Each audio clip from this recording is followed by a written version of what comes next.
অযথা ভিডিও করাটাও একটা খারাপ সময় করিও না। আমি তো হিনা কিছু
এই হলো হাজরা আসওয়াদ, হাজরা আসওয়াদ পাথরটা বহুত কষ্ট করে একবার টাচ করা গেছে।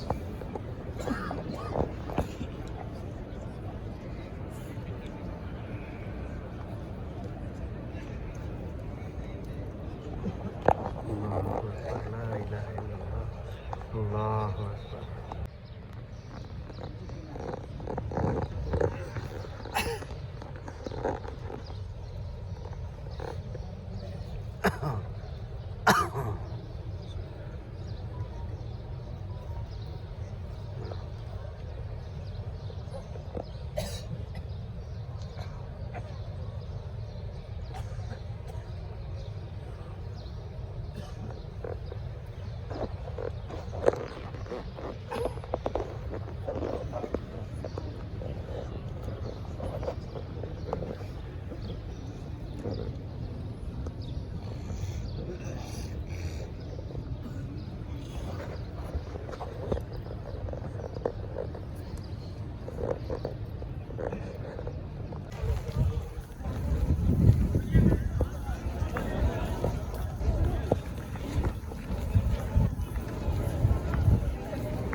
Subhanallah.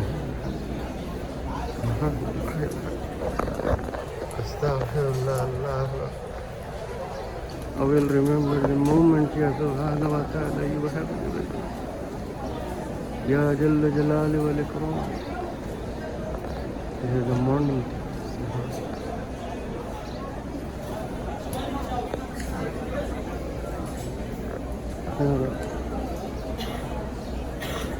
পিকচারটা আমার মনের ভিতরে থাকলে মাঠে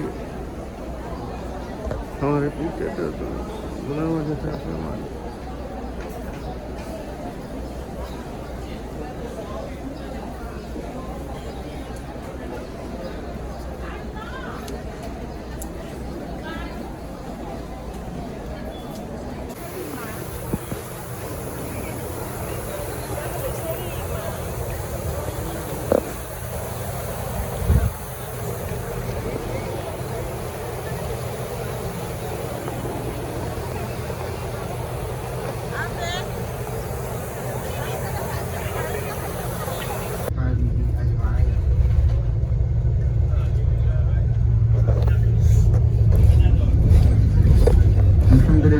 আল্লাহ রাব্বুল আলামিনের কৃতজ্ঞতা শুকরিয়া আদায় করছি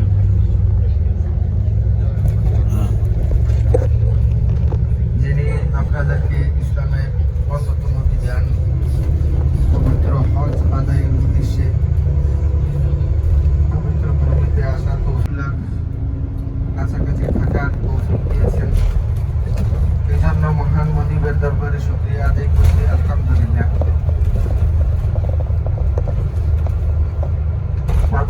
অসংখ্য দরুদ সালাম মানবীর 13 বছর ছিল জুলুম নির্যাতন সহ্য করা মানুষদের প্রতি দাওয়াত দেওয়া জীবন তো মাঝখানে আমাদের মধ্যে যেই শূন্যতা রয়ে গিয়েছিল জিয়ারা তো সেই জিয়ারার উদ্দেশ্যে আমরা বের আরাফা এগুলো দেখে সর্বশেষ আমরা যেখানে রাসূল সাল্লাল্লাহু আলাইহি সাল্লামের প্রতি সর্বপ্রথম ওহী নাযিল হয়েছিল ওই জায়গাটি আমরা দেখব। দুনিয়া থেকে চলে যাওয়া এইসব কিছুর পরেও মক্কার নেতৃবৃন্দ তারা রাসূল সাল্লাল্লাহু আলাইহি সাল্লামকে বিভিন্নভাবে দাওয়াতে কার্যক্রম রাসূল সাল্লাল্লাহু আলাইহি সাল্লামের সব কিছু প্রত্যাখ্যান করেছিলেন এবং উনি ওনার দাওয়াতি কার্যক্রম চালিয়ে যেতে থাকেন। তখন তারা আরবের সকল গোত্রের যুবক যারা ছিলেন সকলকে নিয়ে তারা রাসূল সাল্লাল্লাহু আলাইহি সাল্লামকে হত্যার ষড়যন্ত্র একেবারে যখন সুর তখন নবী সাল্লাল্লাহু আলাইহি সাল্লাম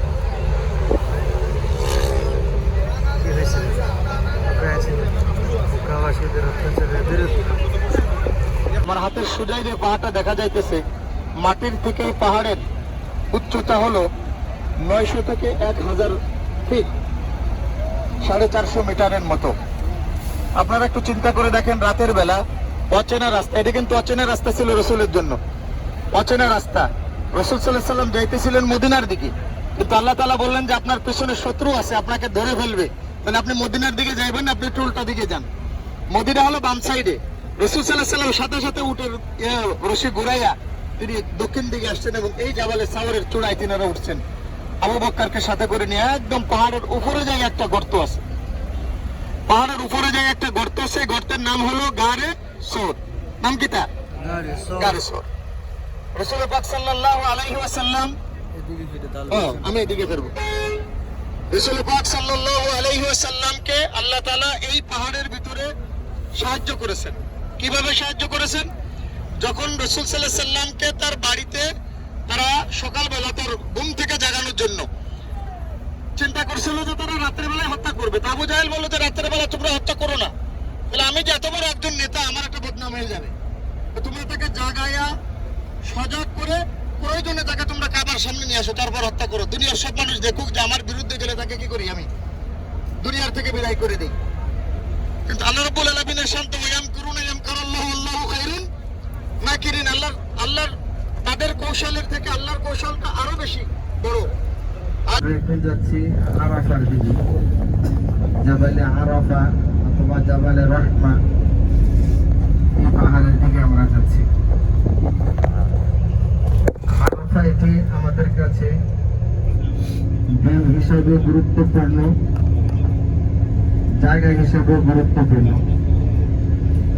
আরাফার দিন রাসূল সাল্লাল্লাহু আলাইহি সাল্লাম বলেন, আল হাজ্জু আরাফা, অর্থাৎ জিলহজ মাসের 9 তারিখ আরাফার ময়দানে অবস্থান করা। এটি ঈসা আলাইহিস সালাম বলেন, আল হাজ্জু আরাফা, অর্থাৎ কেউ যদি আরাফার ময়দানে না আসে, অবস্থান না করে, তাহলে তার হজ হবে না।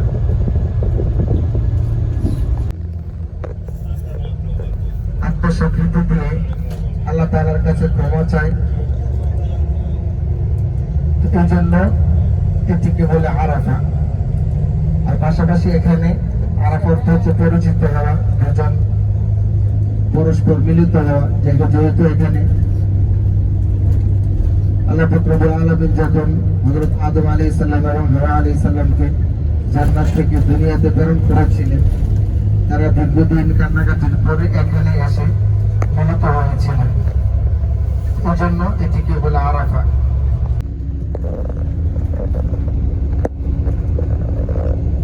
যারা কর্মচারী তাদের হক যেন যথারীতিভাবে আদায় করা হয়। রাসূল সাল্লাল্লাহু আলাইহি সাল্লাম সেটির গুরুত্ব দেন যে তোমরা শ্রমিককে তার পারিশ্রমিক ঘাম শুকানোর পূর্বে পরিশোধ করবে।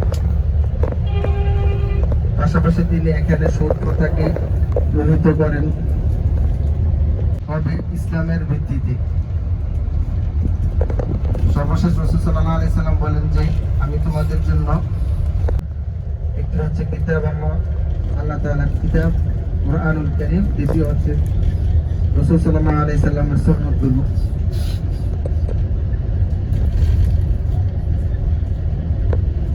তো রাসূল সাল্লাল্লাহু আলাইহি সাল্লাম যেই বিদায়ের হজে ভাষণ দিয়েছিলেন, ইতিহাসবিদগণ বলেন প্রায় 1,24,000-এর মতো সাহাবায়ে কেরাম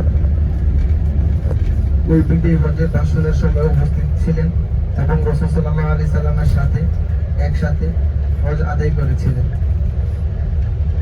আরাফার দিনের ফজিলত অনেক বেশি।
নামাজের প্রস্তুতির অংশ হিসেবে তারা বন্ধ করে দিয়েছে।